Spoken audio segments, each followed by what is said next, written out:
No, I don't care about the Nobel Prize. A few moments later. I can't think of anybody in history that should get the Nobel Prize more than me. Should have gotten the Nobel Prize for each war, but I believe very strongly that Norway controls the Nobel Prize. I didn't do it for a Nobel Prize. They said, wow, that's amazing. I thought President Trump would get it. President Trump deserves it. He ended up 8 wars. She said, I don't deserve the Nobel Prize. He does.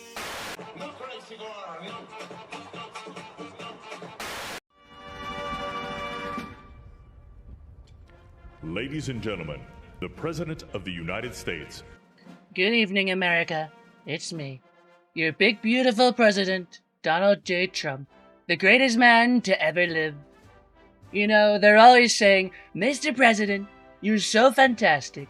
You deserve the Nobel Peace Prize. It is true. It's true. I stopped 8 wars. Did you know that? I've done a lot. More than anyone else who's ever won that prize. Martin Luther King? More like Martin Pooper King. Henry Kissinger? More like Henry Pissinger. Everybody's saying it. Everybody's always saying, Mr. Trump, these other presidents that won the Peace Prize totally didn't deserve it. Teddy Roosevelt, Barack Hussein Obama, they didn't stop 8 wars. And that's why I won entirely fairly and without bribery the coveted and world-famous FIFA Peace Prize. This is your Peace Prize. There is also a beautiful medal for you that you can wear everywhere you want to go. But I have the real Nobel Prize too. Gifted to me by a very beautiful woman. A woman who looks like a sleep paralysis demon, but a woman nonetheless. She told me, President Trump, Mr. Trump, I didn't deserve this. And it's true, she didn't deserve it. But you know who else doesn't deserve what they have? The people of Greenland. As you know, Norway refused to give me, the most peaceful man on earth, the Nobel Peace Prize. They say they're not responsible for the Nobel Committee, but I think they are. And so, they're going to have to say bye-bye to Greenland, which is totally part of Norway, by the way. Another different country that I gotta confuse with sometimes. Okay, no questions. I've got to go and hide more of the Epstein files. Maria, did you offer to President Trump your Nobel Peace Prize? I presented the President of the United States the medal of the Nobel Peace Prize. On the 15th of January 2026, Nobel Peace Prize winner and haunted doll impersonator Maria Corina Machado met with the President of the United States and handed him her Nobel Peace Prize, claiming that she didn't deserve it, which is true, and that he deserved it instead, which is false. Presumably, she thought that this gesture, would lead Trump to install her as president of Venezuela, something many people assumed he would do, given he'd just broken international law and murdered a bunch of innocent people to kidnap President Nicolas Maduro. Not war, not war. Just peace, just peace. He did not give her the job, though. Is the U.S. aware of the location of opposition leader Machado, and have you been in contact with her? No, we haven't. No, we haven't. Mr. President. Oh, I think it would be very tough for her to be the leader. She doesn't have the support within, or the respect within the country. She's a very nice woman, but she doesn't have the respect to be the leader. President, is it possible that the U.S. Donald Trump has always been very annoyed that he didn't get the Nobel Peace Prize. According to Norway's Prime Minister, he asks about it every time they meet. And in the last week, as Trump has been increasingly threatening to invade and occupy Greenland, he's been bitching about the Norwegian government on stage, claiming that they have the power to decide where the Nobel Prize goes, rather than the committee who actually decides it, and implying that not getting the prize has given him an appetite for war. If anybody thinks that Norway doesn't control the Nobel Prize, they're just kidding. They have a board, but it's controlled by Norway, and I don't care what Norway says. So, the Nobel Prize might have just had a major influence on one of the most consequential and horrifying events of the year. Well, that and the unending imperialist thirst for oil, the fact that the United States is currently run by a gaggle of Third Reich cosplayers, and the indisputable fact that Venezuelan President Nicolas Maduro can dance.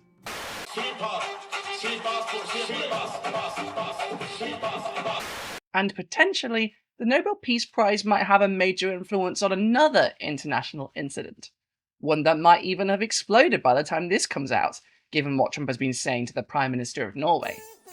Dear Jonas, considering your country decided to not give me the Nobel Peace Prize for having stopped 8 wars plus, I no longer feel an obligation to think purely of peace. Although it will always be predominant, but can now think about what is good and proper for the United States of America. Denmark cannot protect that land from Russia or China. And why do they have a right of ownership anyway? There are no written documents. It's only that a boat landed there hundreds of years ago, but we had boats landing there also. I have done more for NATO than any other person since its founding, and now NATO should do something for the United States. The world is not secure until we have complete and total control of Greenland. Thank you. President DJT. Greenland aside for now, besides being jealous of the currently kidnapped in violation of the international law President Nicolas Maduro's sick moves, how are the fresh horrors of the Trump administration unleashed in Venezuela affected by the whims of the most powerful in the world and his ultimately unsuccessful push for a Nobel Peace Prize? Well, that's what I'm here to talk about today, as well as the reason why Donald Trump actually deserves the Nobel Peace Prize. But not for the reasons that he might think. ¿La posibilidad de una guerra está ahí entonces? Pero tú no ves la amenaza que es para nosotros, el imperio de los Estados Unidos. ¿Por qué cree que Estados Unidos quiere atacar Venezuela? Bueno, ahí está la historia reciente. Yo te voy a decir la causa más importante. Aquí mismo, está la reserva de petróleo más grande de este planeta. Aquí en Venezuela tenemos petróleo para más de 100 años. A Estados Unidos se le está acabando el petróleo. La razón de mayor peso de que Estados Unidos quiera poner aquí un gobierno subordinado a él, al imperio, como lo tuvieron durante mucho tiempo, es el petróleo venezolano. Quiero hacerle una pregunta sin que a usted le moleste. ¿Está usted paranoico con Estados Unidos? No, de ninguna manera. Yo solo soy realista. Si tú le pudieras hacer esa pregunta que me has hecho a mí, lo que pasa es que no podrás porque la mayoría están muertos. Hazle esa pregunta a Jacobo Arbenz, que era presidente de Guatemala cuando yo estaba naciendo, tú no habías nacido. Solo porque quiso hacer una reforma agraria. Lo invadieron Estados Unidos y lo derrocaron. Tú pudieras hacerle esa pregunta a João Goulart, el brasileño. Lo derrocaron Estados Unidos. Tú pudieras hacerle esa pregunta a Salvador Allende, el presidente mártir. Tú pudieras hacerle esa pregunta a Juan Bosch, el expresidente dominicano derrocado por la invasión de los Estados Unidos. Tú pudieras hacerle esa pregunta a mi general Omar Torrijos, asesinado por la CIA. Y ya, muchos más. ¿No es paranoica? ¿Es la verdad? Yo estoy cumpliendo una responsabilidad de jefe de Estado. Los paranoicos son otros, los de la extrema derecha, los enloquecidos que creen que el mundo no va a cambiar, las burguesías de este continente, pitiyanquis que pretenden a rajatabla seguir dominando estos pueblos y no van a poder lograrlo. Solo después del 11 de septiembre, Estados Unidos empezó a hacer la lista de terroristas.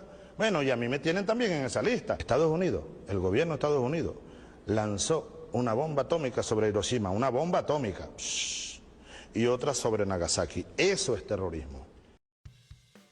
You see, I, Brigitte Empire, science and culture correspondent for the Daily Telegraph, winner of the now erased from history Nobel Peace Prize in 1942, am familiar enough with this prestigious award to know that it should not have the level of shine and admiration that it does from the majority of the population of, well, everywhere. If Donald Trump had won the Nobel Peace Prize, he would be in good company.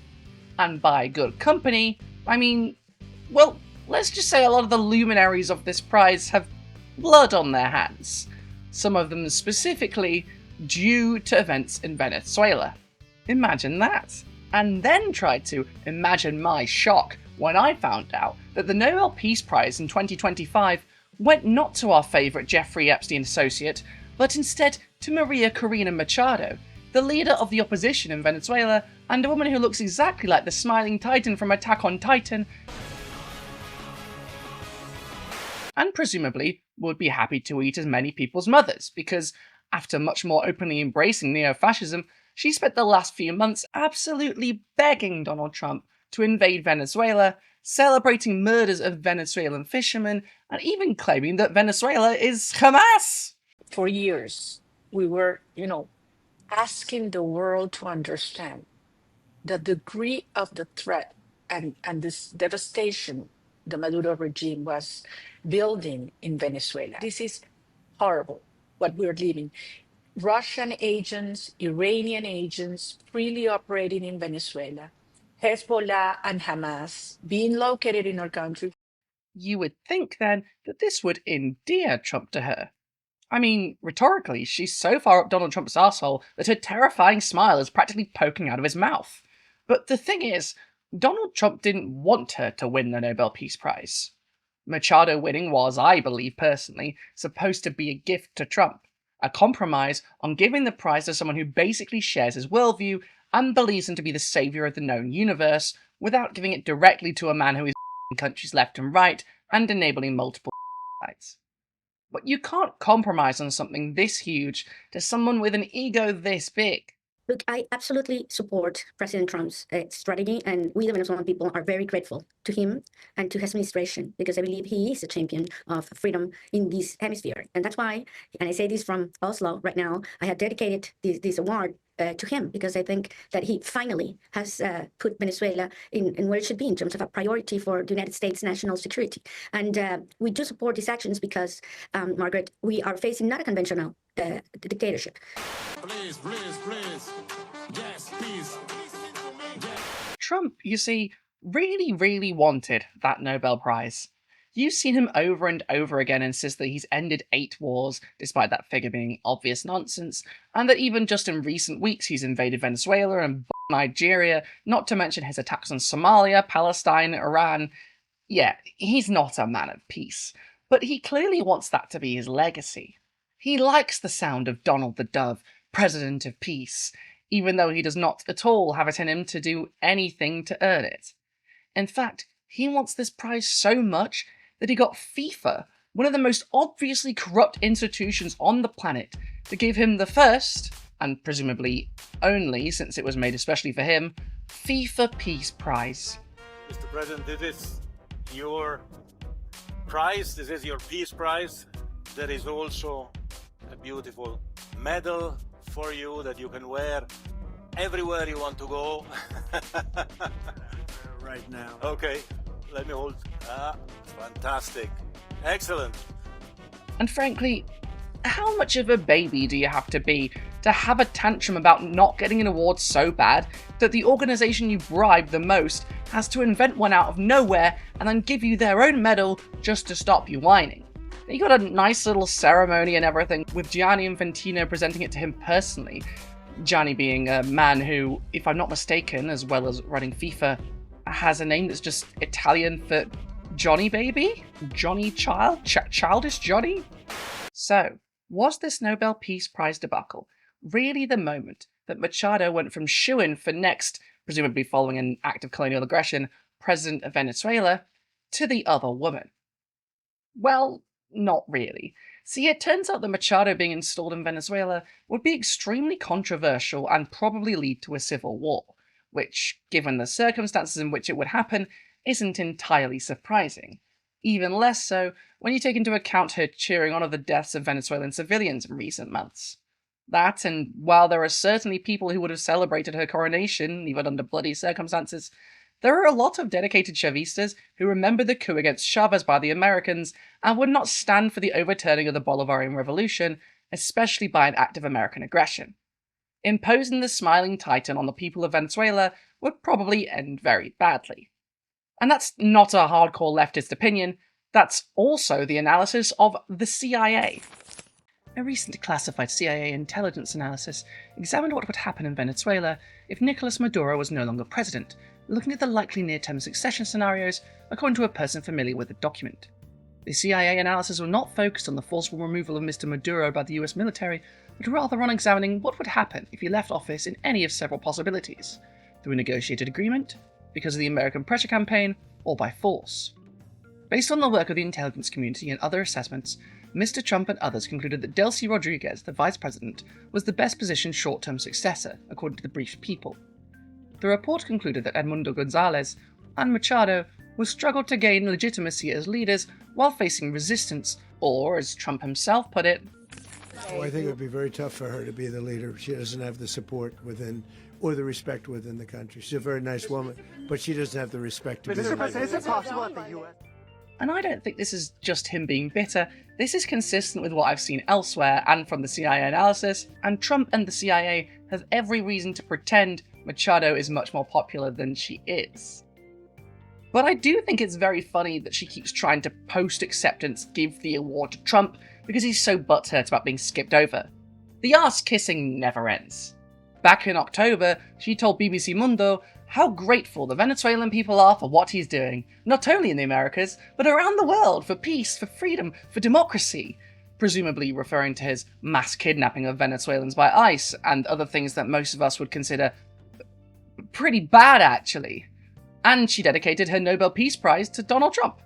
Did you at any point offer to give him the Nobel Peace Prize? Did that actually happen? I had read that somewhere. I wasn't sure if it was true. Well, it hasn't happened yet, but I certainly would love to be able to personally tell him that we believe the Venezuelan people, because this is a prize of the Venezuelan people, certainly want to give it to him and share it with him. What he has done, as I said, is historic. And now, after Trump broke international law, invaded Venezuela, and kidnapped the sitting president, in an act that will likely have profound implications for decades to come given the brazen act of aggression and colonialism, she's sounding even more pathetic. Machado, he doesn't like you. You don't have to do this to yourself. Just admit you're mad. Take some dignity back. Remember the time that you ate Aaron Yeager's mum? You were powerful then, no? Well, spurned by her favourite war criminal, months after the Nobel Prize was given, Machado went on Fox News to offer to share her prize with Donald Trump and claimed she didn't deserve it. That Trump was always the one who really deserved it. Let me be very clear. As soon as I learned that we had been awarded the Nobel Peace Prize, I dedicated to President Trump because I believed at that point that he deserved it. And a lot of people, most people said it was impossible to achieve what he has just done on Saturday, January 3rd.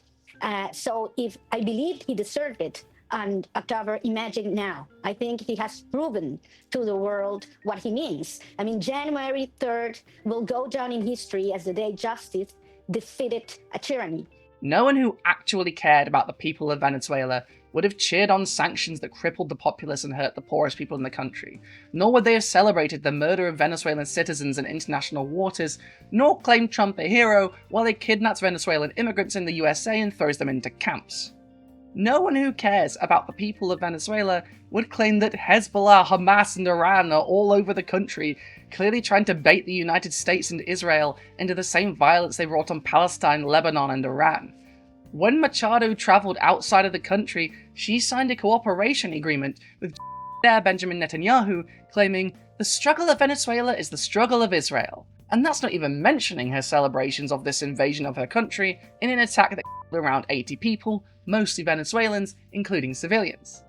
In this way, she and Trump are much of a muchness. Frankly, she is exactly the kind of person who the Nobel Peace Prize is awarded to. Because as much as the prize might occasionally go to someone genuinely aspirational, like Dr. Martin Luther King Jr., much more often, it goes to some of the most bloodthirsty warmongers on the face of the planet. Incidentally, the only other person to have gifted a Nobel Prize, albeit not the Nobel Peace Prize, to another, was Knut Hamsun, who in 1943 sent his Nobel Prize for Literature, awarded to him in 1920, to the Nazi propagandist-in-chief, Joseph Goebbels, as a token of his admiration. That's suspicious. That's weird. So in a way, Machado was right, although just about one thing, that being, Donald Trump and the Nobel Peace Prize were kind of made for each other. In fact, the Nobel Peace Prize was previously awarded to the very first American president who established imperialist conquest in Latin America as official United States policy. And that policy, just as it has been once again openly embraced by Trump, Rubio, and Miller in 2026, was sparked by events in Venezuela. Because what happened recently to Venezuela's leader might seem like another unprecedented move by an unpredictable US president. But zoom out and you can see that this all follows a 200-year pattern of US interference in Latin America, known as the Monroe Doctrine, or, as this administration puts it, the Donroe Doctrine. The Nobel Committee and the 5 Nobel Prizes it awards were established by Swedish scientist Alfred Bernhard Nobel, famously the inventor of dynamite, but also of other explosives and weapons of war. While the story of why Nobel created the Nobel Peace Prize is possibly a myth, it's a myth I find worth telling. The story goes that in 1888, Alfred's brother, Ludwig Nobel, died. Newspapers, assuming that the more famous of the brothers had passed, printed obituaries of Alfred, which he had the displeasure of reading. The obituaries lambasted him for creating weapons of war and read, "The Merchant of Death is dead," and "Dr. Nobel, who became rich by finding ways to kill more people faster than ever before, died yesterday." According to the Nobel Peace Prize's founding myth, this was the moment when Alfred Nobel decided he wanted to leave behind a less scathing legacy, and would posthumously donate his wealth to the founding of the Nobel Prize.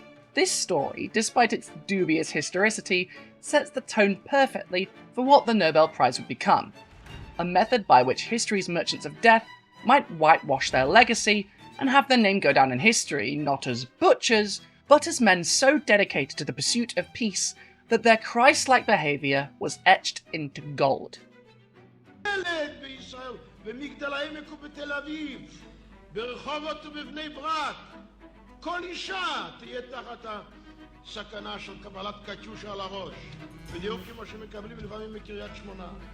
וזה מייעץ לי, הצ'אנסלר הגרמני, הוא יודע מה ביטחוננו ואני לא, והוא נותן לי עצות לכל אירופה ולכל העולם, איך להכריח אותנו לקבל מדינה פלסטינית, הרי זה מעשה איבה שלא היה כמוהו. And so it was that men of peace were over and over awarded the Nobel Prize for their commitment to a future where we all live in harmony. People like Barack Obama of drone wars fame, people like Menachem Begin, former Prime Minister of Israel and founder of Netanyahu's Likud party, who helped carry out the Nakba and personally oversaw the Deir Yassin the nuclear reactor in Iraq and invaded Lebanon, personally overseeing the Sabra and Shatila.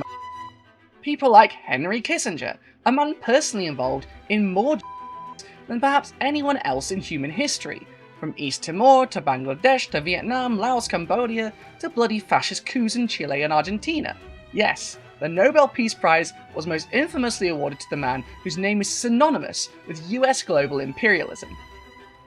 What a cool and normal prize that definitely serves a good purpose and doesn't just serve to whitewash the greatest monsters of our time. And I suppose Malala Yousafzai, who really hasn't done anything wrong, that one was fine. If the Nobel was exclusively given to people like her and like Dr. King, it might actually mean something. But then, it wouldn't be what it was always supposed to be. Occasionally awarding the prize to people most people would get behind as emblematic of peace and justice just serves to justify the award's intended purpose. To allow war criminals to portray themselves as saints. Or more succinctly, in the words of John Lennon and Yoko Ono, baggism, shaggism, druggism, reggism, taggism, thisism, thatism, ism, all we are saying is give peace a chance. But do you know who didn't give peace a chance? The man most relevant to current events out of perhaps anyone in history, and the winner of the 1906 Nobel Peace Prize, the 26th President of the United States of America, Teddy Roosevelt. He was enough of a moralist to believe that the United States was the most advanced civilization on the face of the planet, and as such, it had an obligation to lead the rest of the world into the future. When the United States found itself confronted by what Roosevelt saw as a retrograde civilization. What the fuck? At the press conference at Mar-a-Lago following the Trump regime's illegal invasion of Venezuela and the kidnapping of President Nicolas Maduro and his wife, Donald Trump explicitly said that this action was a return, nay, an expansion, of the Monroe Doctrine. The Monroe Doctrine was, and is, the foreign policy framework first laid out by President James Monroe in 1823, declaring the Western Hemisphere to be exclusively the United States' sphere of influence in the wake of the dissolution of Spanish control in the Americas. Like most American pronouncements, the Monroe Doctrine was announced as if it were a commitment to freedom, democracy, and peace. And like most American pronouncements, it was, underneath that rhetorical flourish, a threat. The Monroe Doctrine also carried a clear warning that if anyone in the region threatened US interests, it was ready to defend itself. It became quite clear that underneath that idealist veneer was a reality that the United States was going to act as an imperialist power. Donald Trump, however, claimed that he had gone even further than Monroe, taken it to the next level, and inventive as ever, said the new United States foreign policy in the Western Hemisphere would be heretofore known as the Donroe Doctrine. Donroe Doctrine. Jesus fucking Christ. How is the world somehow both so cringe and so bleak at the same time? Pick one! This was an allusion to the much more explicit and loud US colonialism of years gone by, rather than the more subtle to the domestic population CIA coups of recent decades, which allowed the United States to more easily lie to its citizens about the realities of US imperialism. In essence, the whole Western Hemisphere, the entirety of the Americas, is the United States' backyard. And yes, that's as imperialist as it sounds. But what does Teddy Roosevelt have to do with all of this? Well, the Monroe Doctrine, as a policy of expansion and military dominance over South America, was truly realized, in its most violent form, by Teddy Roosevelt, Nobel Peace Prize winner, with what is known as the Roosevelt corollary, as an explicit justification for colonialism. Countries actually sent their fleets to block Venezuelan ports. And when Roosevelt saw that happening, he said, now wait a minute. And that was the beginning of the Roosevelt corollary. In the Dominican Republic, they did that in 1905, but they had to come back in 1916, and it was an occupation for 8 years. In Haiti, they stayed for 19 years. And in Nicaragua, they had to come in 3 times. In the annual message to Congress in December 1904, President Theodore Roosevelt presented his rationale for coercion and intervention. As an expression of his preferred assumptions and favorite techniques, Teddy Roosevelt's corollary to the Monroe Doctrine uncompromisingly affirmed US responsibility for warding off threats of European invasion in the Western Hemisphere and for taking corrective action wherever Latin America's reneged on international debts, in which case he prescribed the use of preventative intervention. While invoking the authority of the Monroe Doctrine, he would have his country step in and set things right, even though such an act would invert the original meaning. Initially a prohibition of European intrusions, the Monroe Doctrine, according to Theodore Roosevelt, became a sanction for United States intervention when, in his words, chronic wrongdoing, or impotence, caused breakdowns in the ties of civilized society, and compelled intercession by some civilized nation. In the Western Hemisphere, the United States, however reluctantly, in flagrant cases, must assume the obligation of carrying out the exercise of an international police power. This explicit policy of American military dominance over 2 whole continents was in part a reaction to the so-called Venezuelan crisis, wherein Britain, Germany, and Italy imposed a naval blockade against Venezuela from 1902 to 1903. President Castro of Venezuela, knowing the US's Monroe Doctrine, declared American intent to forbid European powers from exercising military interventions in the Americas, assumed they would not allow this move from the European empires. Roosevelt, however, was largely okay with the European empires swinging their imperial dicks around, or as he thought of it, keeping order. At least as long as they weren't explicitly empire building in territory that he and the American ruling class thought of as theirs to claim. The reaction to the Venezuelan crisis appeared to change his thinking, however, and while the crisis ended after US pressure and negative press in both the US and Europe, and of course, because this is a story of the US and Venezuela, the Venezuelans having to give away a bunch of their money to the aggressors, the Monroe Doctrine emerged from these events much more explicit about the United States' intentions for the Americas and how it might enforce these bloody ideals. Remember, as much as the United States likes to think of itself as occupying some sort of anti-colonial moral high ground, that Teddy Roosevelt, like all of his predecessors, was participating in an ongoing genocide of the Native Americans. In 1886, for example, he gave a speech in which he said, "I don't go so far as to think that the only good are the dead, but I believe 9 out of every 10 are."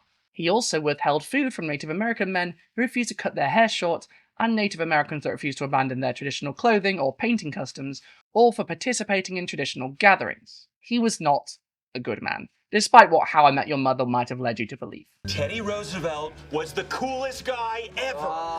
So it shouldn't be a surprise that he was in the business of subjugating other peoples, and in fact, presided over the transformation of the Monroe Doctrine into an explicit mandate for imperialism, for over a century of regime changes, and CIA-backed coups and death squads in Central and South America. Not to mention his own role in Panama. The Roosevelt corollary, articulated in 1904, would declare that the United States had the right to take action across Latin America to prevent instability or insolvency.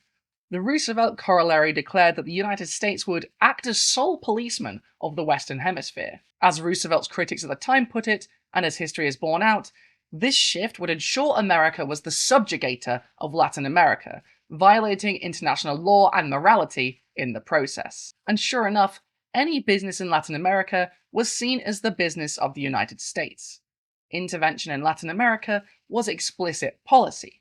The entirety of the Western Hemisphere was viewed as the property of the United States. For the imperialists at the top of the United States of America, the countries of Central and South America were to be vassals, or they would be colonies outright.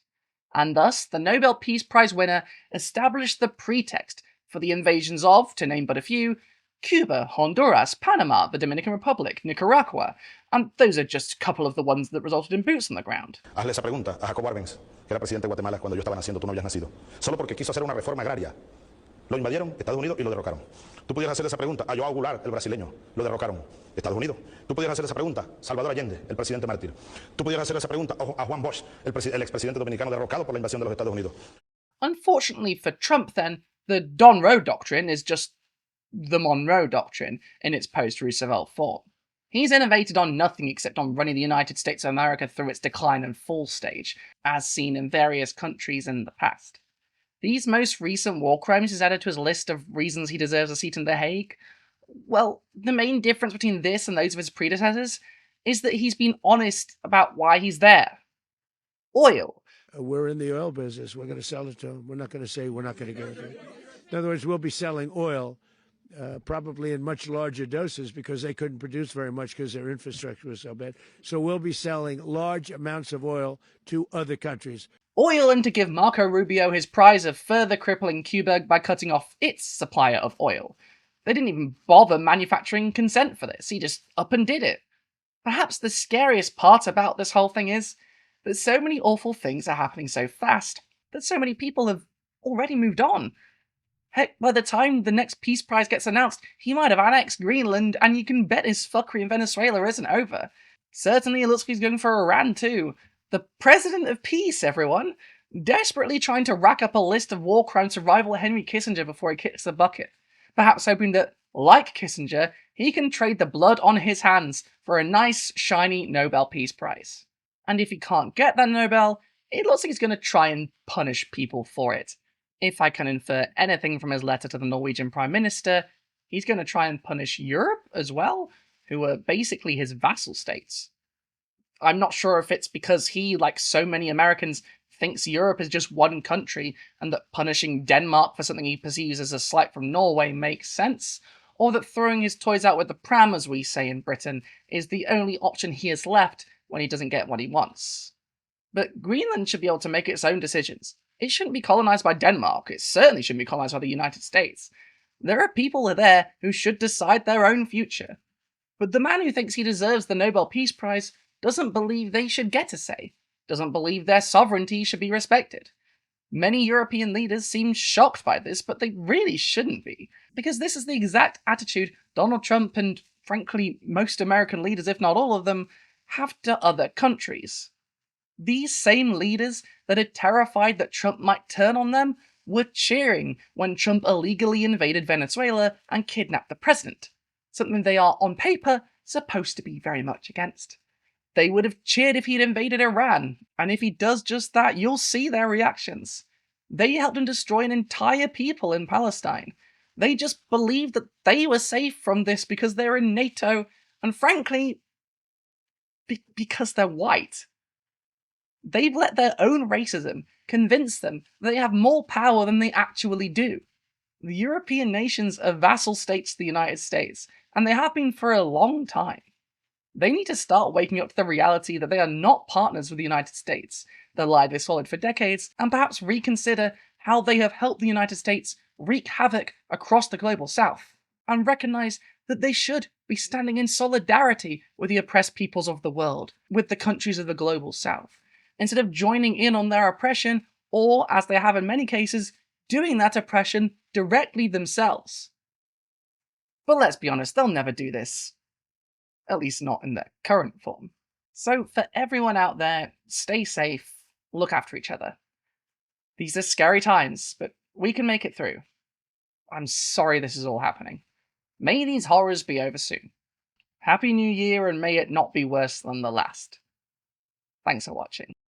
And, he's a violent guy. He gets up there and he tries to imitate my dance a little bit.